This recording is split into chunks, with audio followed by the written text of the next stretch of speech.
جناب پیر سید نصیر الدین نصیر شاہ صاحب گولڑا شریف تشریف لائیں۔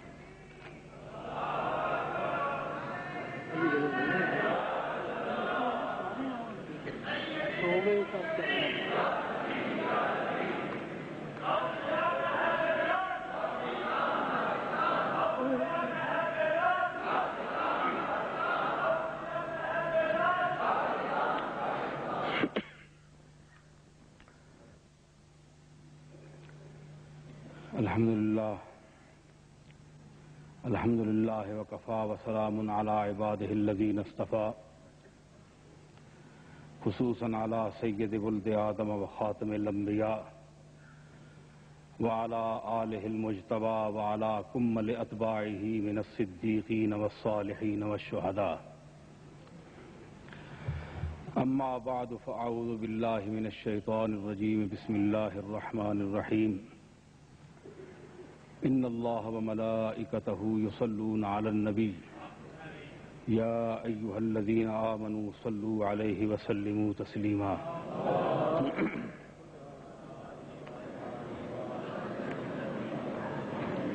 معزز حاضرین و سامعین، وزیر اعظم جناب نواز شریف صاحب، وزیر مذہبی امور جناب راجہ ظفر الحق صاحب، اور بالخصوص علماء و مشائخ، یہ امر ہم سب کے لیے باعث مسرت ہے اور باعث فخر ہے کہ ہم نفاذ شریعت کے سلسلے میں یہاں جمع ہیں۔ یہ ہمارا دیرینہ مطالبہ تھا، ہے اور ہونا چاہیے۔ مختصراً چونکہ ہمارا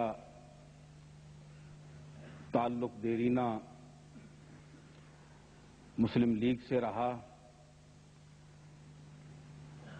میرے جد امجد حضرت غلام محی الدین صاحب کو قائد اعظم علیہ رحمت نے پاکستان کے سلسلے میں ایک تار بھیجا تھا، وہ میرے پاس محفوظ ہے۔ تو میرے دادا نے بڑی کوشش کی پاکستان کے قیام کے سلسلے میں، اور ان کی تمنا تھی کہ یہاں نظام مصطفیٰ نافذ ہو۔ اور میرے والد محترم آخری ایام میں جب نواز شریف صاحب وہاں گئے تھے، اور ان کو یاد ہوگا کہ میرے والد نے بالخصوص اور علالت کے دوران ہسپتال میں انہوں نے ایک خط ان کو بھیجا تھا۔ تو ہماری حمایت دراصل نظام اسلام کی حمایت ہے، کسی شخص یا کسی شخصیت کی حمایت نہیں ہے۔ نواز شریف صاحب سے ہمیں یہی توقعات ہیں کہ وہ یہاں نظام اسلام نافذ کریں گے، اور جو لوگ اس میں حائل ہو رہے ہیں اور وہ کلمہ گو بھی خود کو کہلاتے ہیں اور مدعیان اسلام بھی ہیں، ان کو اپنے اپنے گریبانوں میں جھانک کر دیکھنا چاہیے کہ وہ کس چیز کے نفاذ میں حائل ہو رہے ہیں، اور ان کے اپنے ایمان اور دین کی کیا حیثیت ہے۔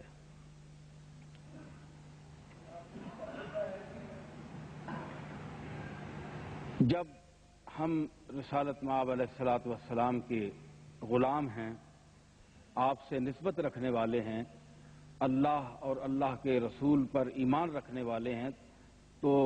پھر ہم کیوں جھجک محسوس کر رہے ہیں؟ آج کا یہ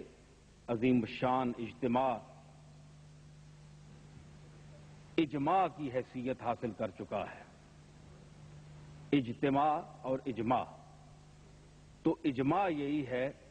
کہ یہاں شریعت مصطفیٰ نافذ ہو اور اب اس میں مزید تاخیر نہیں ہونا چاہیے۔ ایک خاص تجویز بسلسلہ اختلاف مسالک کہ مسالک کے اختلاف کے سلسلے میں جو جناب ساجد نقوی صاحب نے اور پھر مولانا اکرم صاحب نے اس کی وضاحت فرمائی، یہ ایک اہم مسئلہ ہے، بنیادی مسئلہ ہے کہ اختلاف کو کس طرح رفع کیا جائے۔ میرے خیال میں یہاں علماء کی کمی نہیں، دانشور صاحبان علم جو روایت، درایت، لغت، اصطلاح تمام علوم کو بیک وقت جاننے والے لوگ ہیں، یہاں بکثرت پائے جاتے ہیں۔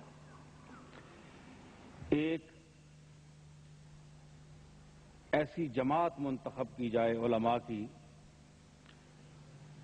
جو اصول دین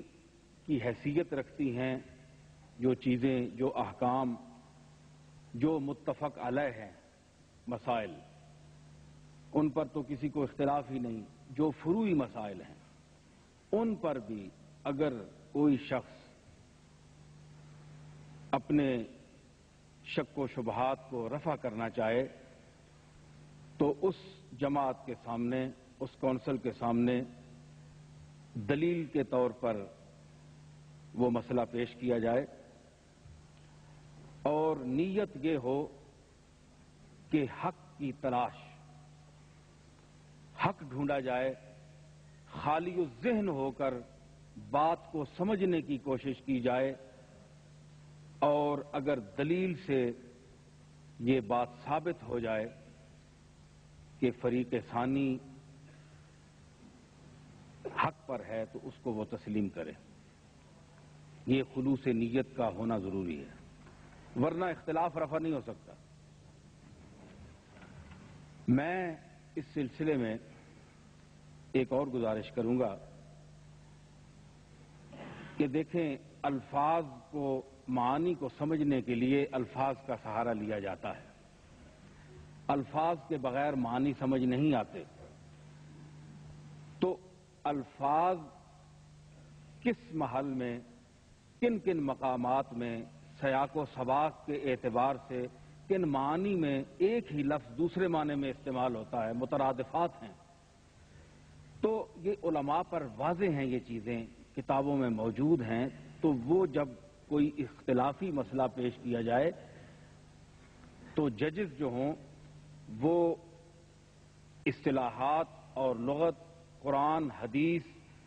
ان کے دلائل میں فریقین کو مطمئن کریں اور فریقین یہ نیت رکھ کر جائیں کہ ہم نے حق کو تلاش کرنا ہے، جانبداری اس میں فیصلہ کرنے والا نہ کرے۔ یہ ایک اختلاف کے رفع کرنے کی مؤثر صورت ہو سکتی ہے، جیسے کہ مولانا اکرم صاحب نے بھی فرمایا کہ مفہوم کی وضاحت کے لیے، اور نقوی صاحب نے بھی فرمایا کہ مفہوم کی وضاحت کیسے کی جائے گی۔ ایک ہی لفظ ہے، مثلا دیکھیں کہ ثلاثۃ قروء کا لفظ آتا ہے تو قرون کا معنی دو معنی ہیں،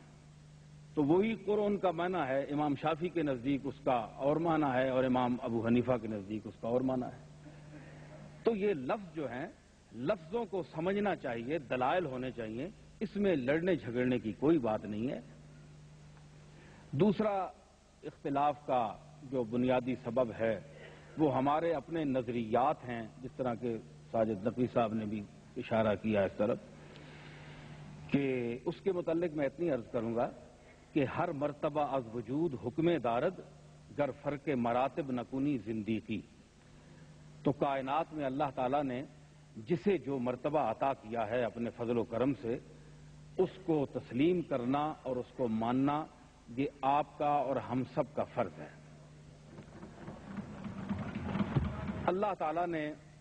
جو مرتبہ انبیاء علیہ السلام کو عطا فرمایا ہے وہ کسی اور کو عطا نہیں فرمایا۔ جو حضور اس انبیاء میں جو حضور سرور عالم صلی اللہ تعالی علیہ وسلم کو جو مرتبہ عطا کیا گیا ہے وہ اور کسی نبی کو عطا نہیں ہوا.